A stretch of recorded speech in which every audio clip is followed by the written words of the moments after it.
দেখে বলো তো এগুলো কি শাক? লাল লাল পাতাগুলো দেখতে। এগুলো হচ্ছে লাল শাক, তোমরা হয়তো সবাই জানো। যারা বলদ শুধু সেরাই হয়তো জানে না, কারণ অনেকেই আছে যারা শাকসবজি চেনে না। আর এই গাছগুলো কিন্তু আমার একদম দরজার সামনে হয়েছে। আর আমি কিন্তু এগুলোকে লাগাইনি, বিশ্বাস করো, এগুলো না এমনি থেকে হয়েছে। এমনি মানে এখানে একটা বুড়ো লাল শাক গাছ ছিল, তার বীজই হয়েছে, সেখান থেকে পড়েছিল। আর সেই বীজ থেকে পড়ে দেখো কত লাল শাক হয়েছে। আমার কিন্তু কোনো মেহনত করার দরকার মোটেই হয়নি। আর এর অনেকটা পাতায় কিন্তু পোকা লেগেছে, সেই পোকা পাতাগুলো আজকে আমি কেটে দেব।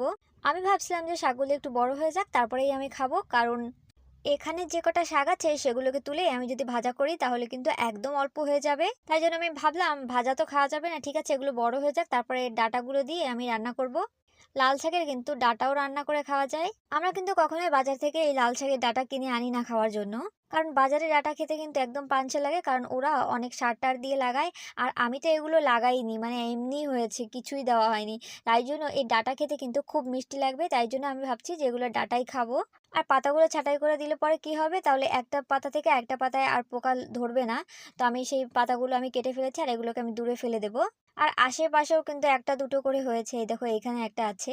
যখন বিনা মেহনতে এমনিতেই কোনো গাছ হয় না তখন কত খুশি লাগে মনে। আর আমার তো এমনি গার্ডেনিং করতে অনেক পছন্দ লাগে। তো আজকের ভিডিও এই পর্যন্ত। ভিডিওটি ভালো লাগলে লাইক শেয়ার কমেন্ট করো, আমার চ্যানেল নতুন আসলে সাবস্ক্রাইব করে দিও।